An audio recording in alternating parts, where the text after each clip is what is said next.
In this video, I'm going to show you how to create or update your Power BI model using the new MCP servers. MCP is basically Model Context Protocol. You can think of it as an AI which can connect to your Power BI model and you can make the changes using natural language. This is going to be a big update in Power BI. So let me show you how you can easily use this feature by connecting to MCP and doing the changes using natural language. So first of all, you can see I have opened a Power BI file called Adventure Work Sales Dataset. So to allow the MCP to make the changes here in the model, you'll have to make a connection between Power BI MCP server and your Power BI model. So now how do you get the Power BI MCP server?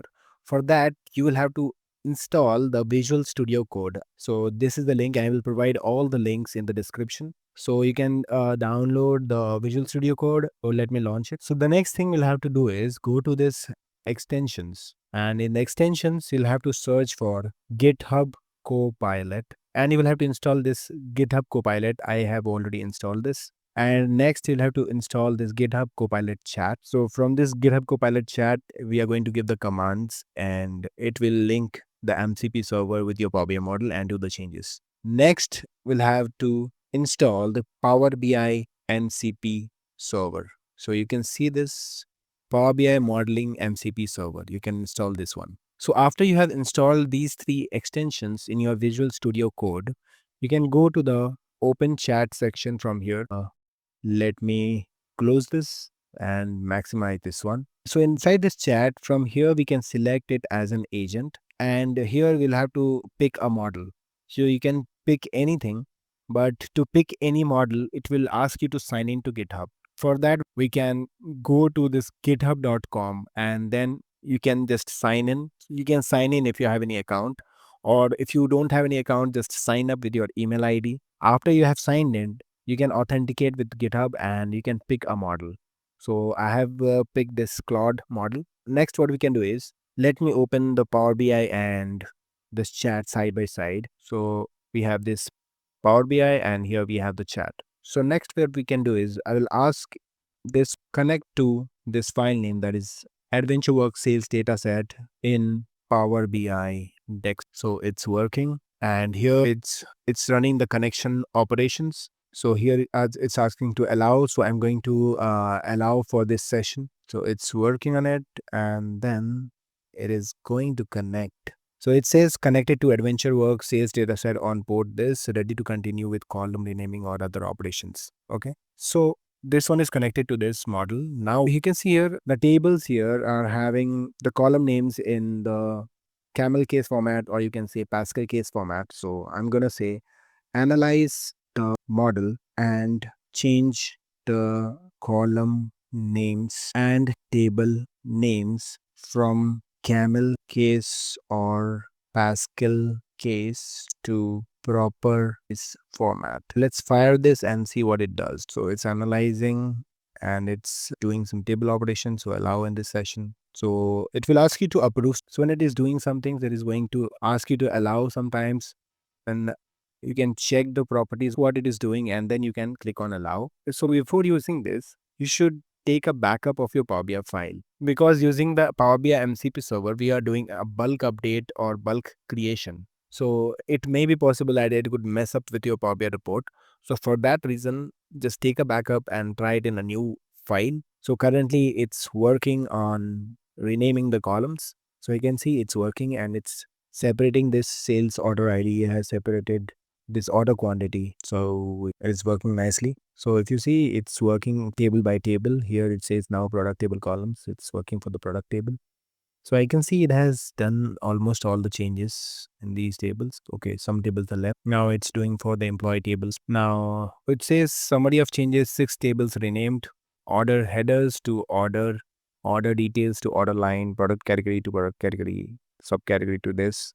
So it has renamed these tables and 86 columns renamed across. So 86 columns renamed across all tables from camel case or Pascal case to proper case format. So it has renamed all the columns, as you can see here. Yeah, it did a good job here. It has transformed every column from all the tables within minutes. Suggest some measures that we can create for this model.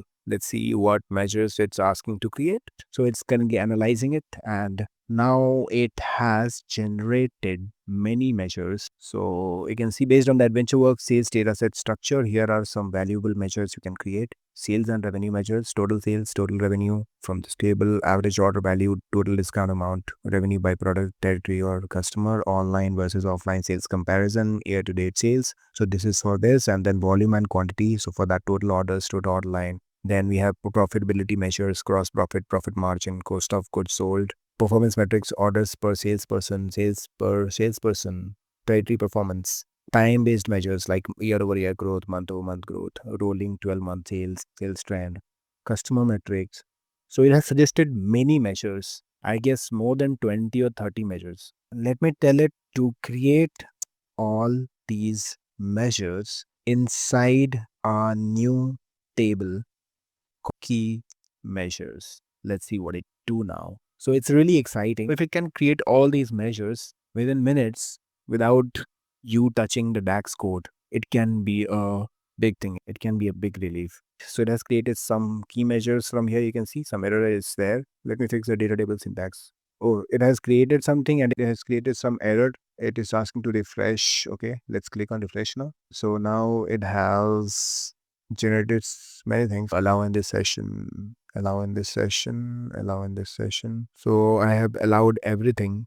Let's see what it creates. It's summarizing some conversation history and it's analyzing the model basically on how to create these measures. Okay, now it's working. So the measure exists but have errors. Let me delete them and recreate with fixed expressions. Okay, it's doing continue with operation. So it's making mistake and it's rectifying it by itself. For some reason, it's creating the measure, and if it's making any error, so let's see it fixed now. Okay, now I did calculate some of this where the order online flag is false. So it made the mistake and it rectified it automatically. So that's a good thing. Okay, now it's creating for the profitability.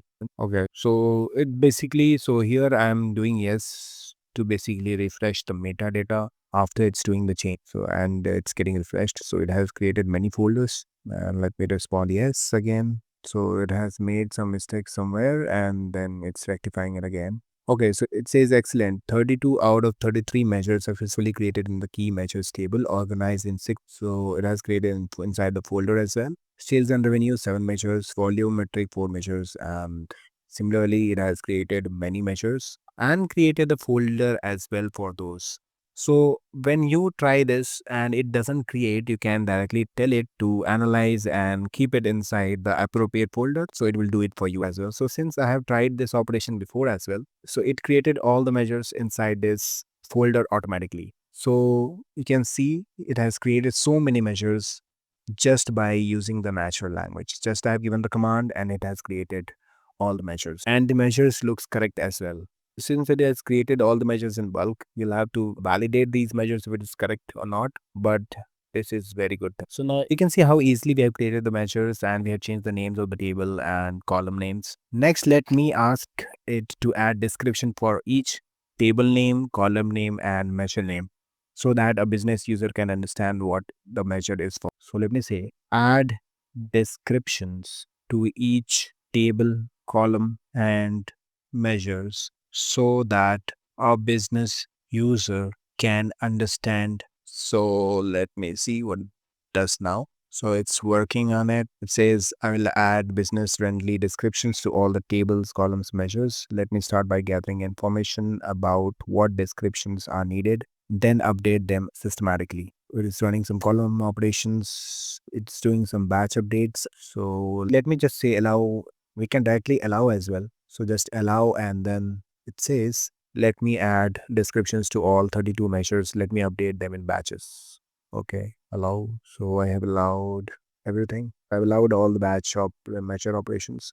Perfect. All 32 measures now have business friendly descriptions. Let me also add descriptions to the remaining tables. Okay, so it has added description to all the measures. You can see if I just hover on revenue per customer, it says revenue per customer on average, shows customer lifetime value and spending patterns. Okay, unique customers, offline sales, total sales from orders placed through offline or in-person channels, complements online sales for full picture. It has added description for all the measures you can see, and you can see from these properties as well. You can see for anyone. So in the description, it has added. So I'm really liking this Power BI MCP server feature, specifically because you can do the bulk updates in your Power BI model. For the basic changes or even the advanced changes, you can just write a prompt and it will do all the changes. You'll just sit and validate the changes. I'm going to try some more operations in future videos. So let me know in the comments if you like this update from Power BI. If you found this video useful, do not forget to subscribe my channel. Thanks for watching. See you in the next video.